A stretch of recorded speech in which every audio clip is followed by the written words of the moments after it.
Hola a todos, en el día de hoy les hablaremos acerca de la teoría del cultivo o teoría del análisis del cultivo. Teoría del análisis del cultivo. Bueno, y primero que todo, George Gardner fue el pionero de esta teoría. Para empezar, George nació en Budapest. Budapest es la ciudad más poblada de Hungría. Para contextualizarlos, queda en Europa. George emigra a los Estados Unidos para ya estudiar su carrera como periodista profesional. Su primer trabajo como periodista fue en San Francisco. Estando allá durante la Segunda Guerra Mundial, es llamado para trabajar en el área de servicios estratégicos. Es por esto que se devuelve a Europa y dura ya mucho tiempo hasta que se termina la Segunda Guerra Mundial. Y luego de esto, Gardner regresa a los Estados Unidos para realizar su tesis llamada Tower: A General Theory of Communication, y aquí empieza toda su investigación sobre la teoría del cultivo. Gardner además fue profesor de telecomunicaciones en la Temple University y luego en la School University de la Universidad de Pensilvania. Ahí fue decano y donde ejerció hasta el día de su jubilación en 1989. Y claramente Gardner, interesado sobre el consumo de la televisión y sus efectos violentos, hizo una gran investigación al respecto y fue nombrado presidente de la Comisión Nacional de las Consecuencias y la Prevención de la Violencia.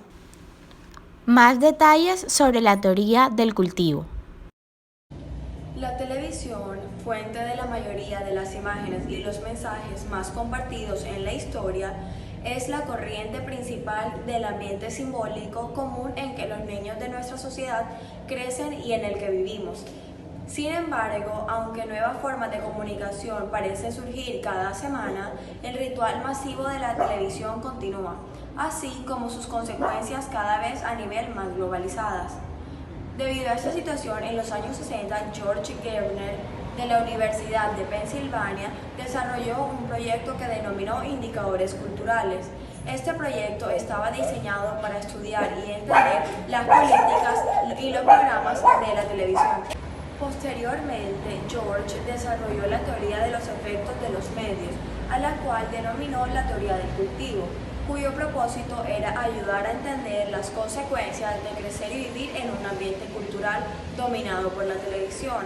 La teoría se centra en las contribuciones que la televisión hace a nuestras concepciones de la realidad social. En otras palabras, la hipótesis central del análisis del cultivo sostiene que los que dedican más tiempo a ver televisión son los que con mayor probabilidad perciben el mundo según reflejan los mensajes más comunes y recurrentes del mundo de la televisión.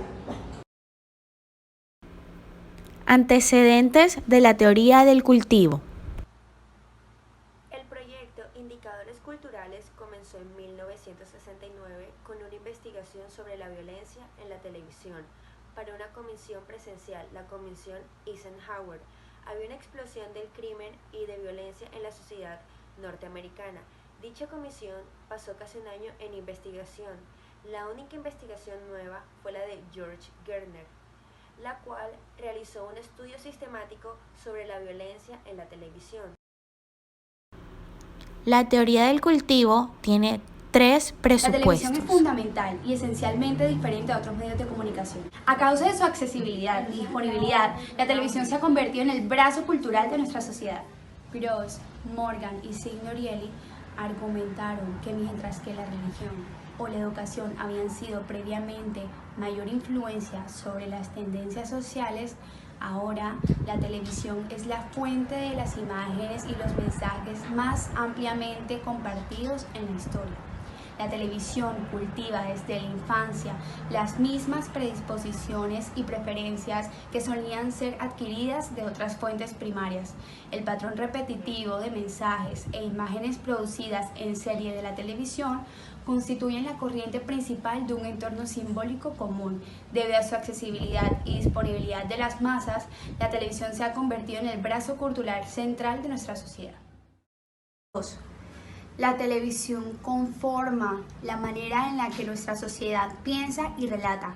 La televisión cultiva actitudes y valores que ya están presentes en una cultura. Su función es mantener y difundir estos valores entre los miembros de la sociedad.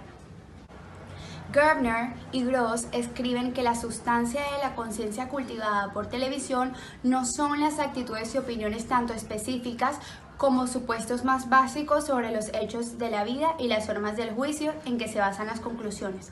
En pocas palabras, las realidades creadas por la televisión no están basadas en hechos reales, sino en especulaciones. Gardner observa que la televisión llega a las personas en promedio más de 7 horas al día. Mientras está viendo, la televisión ofrece un sistema centralizado al contar historias. Gardner afirma que una importante función cultural de la televisión es estabilizar los patrones sociales y cultivar la resistencia del cambio. Número 3. La influencia de la televisión es ilimitada. La televisión produce efectos de largo plazo que son pequeños, graduales, indirectos, pero acumulativos y significantes. La televisión es una parte estable de los estilos de vida y perspectivas individuales. Es capaz de ligar al individuo con un mundo más grande al suyo, mucho más amplio, que es el mundo de la televisión, donde todo está más fácilmente al alcance del espectador. Muchos, con ciertas características sociales y psicológicas, usan la televisión como su mayor vehículo de participación cultural, al grado que la televisión domina sus fuentes de entretenimiento e información. La exposición continua a sus mensajes es propensa a reiterar, confirmar y cultivar sus. A continuación, algunos ejemplos sobre esta teoría. Presten mucha atención. Nos podemos dar cuenta cómo el niño ve horas y horas programas violentos. Papi, ya, hace rato me quiero ir, estoy viendo esta cosa. No, no me digas ni ver esta cosa. Va. Sus acciones fueron guiadas por lo que vio en la televisión. La televisión es el nuevo medio en el que se Hola, educa. preciosa mía, ¿cómo va mi vida? Bien, mami, ¿tú? No, ya no vamos a ir a comer hamburguesas. Yo no voy a comer más comida rápida en la vida. Imagínate que acabo de ver un programa de televisión donde hablan sobre la importancia de alimentarse súper sanamente. Y estoy aquí haciéndonos comida súper saludable, mami, porque tenemos que cambiar los hábitos alimenticios. En este programa decían además que lo que tú comes, esto tú eres. Entonces definitivamente vamos a alimentarnos súper bien. A partir de hoy vamos a alimentarnos espectacular porque mira, explicaban todo. Cómo tiene que alimentarse uno, qué tiene que comer, cuáles son las cosas que sirven y las consecuencias que trae no comer bien. Entonces me pareció espectacular este programa sobre esa dieta, esa forma de vida saludable, así que de ahora en adelante así nos vamos a alimentar. Te mando un besito, te espero aquí, estoy haciéndote lo que te gusta, tu salmón con tus verduras. Te espero, te amo. Chao, preciosa. En este ejemplo pudimos ver cómo la televisión es el nuevo medio de educación y la señora aprende que tiene que cuidar su alimentación gracias a un programa de televisión. Ahora vamos a hablar un poco acerca de su aplicación y ejemplos.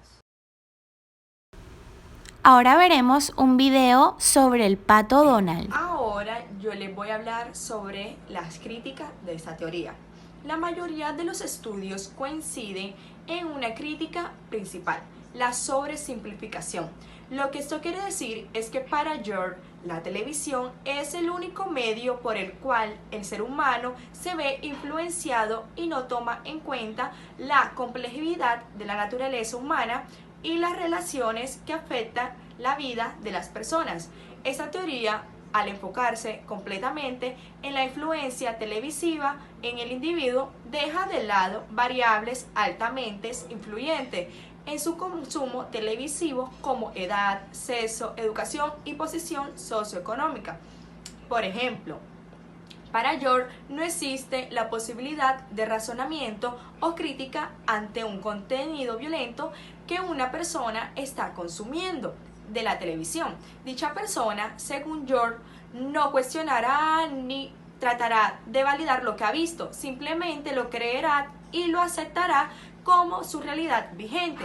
Según el profesor Gabriel Curie, esta teoría de George parece haber olvidado algunas experiencias que acompañan a cada ser humano, sus valores, sus capacidades de percepción y las relaciones o estímulos que afectan. Por otro lado, anuando a esta crítica, la Universidad de Colorado identifica otras limitantes de esta teoría, en tanto que no reconoce otras ofertas mediáticas como posibles influencias del ser humano, identificando estas como noticieros, periódicos, anuncios, revistas, radios, música y películas documentales, entre otros.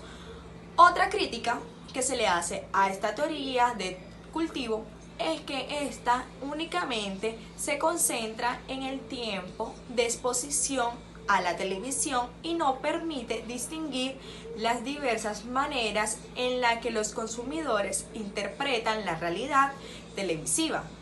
La teoría de George no permite identificar ni medir en qué grado los espectadores aceptan como válido el contenido que reciben de la televisión. Por otro lado, esta teoría en un futuro se ve reflejada de esta manera.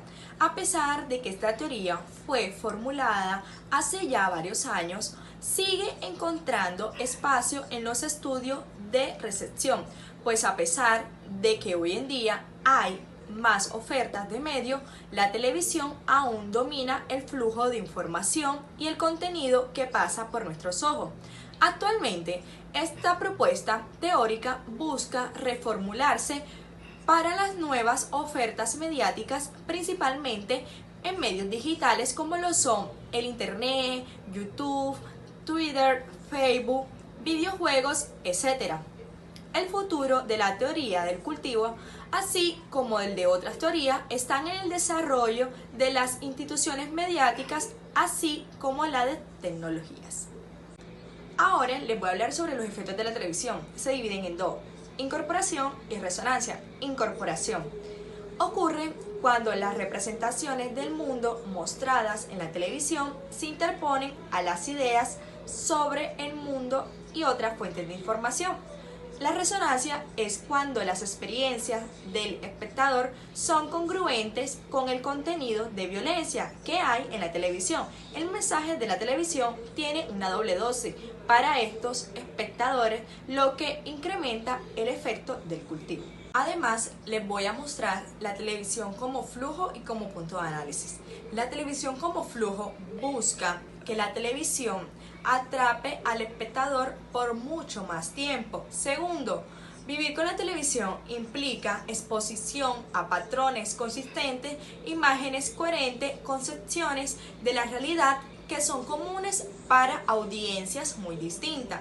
Y tercero, mirar la televisión es como una religión, excepto que la gente mira la televisión más religiosamente. El punto de análisis que se le hace a la televisión son los personajes principales, los personajes secundarios y los actos violentos y el mensaje de poder que esto genera hacia la audiencia.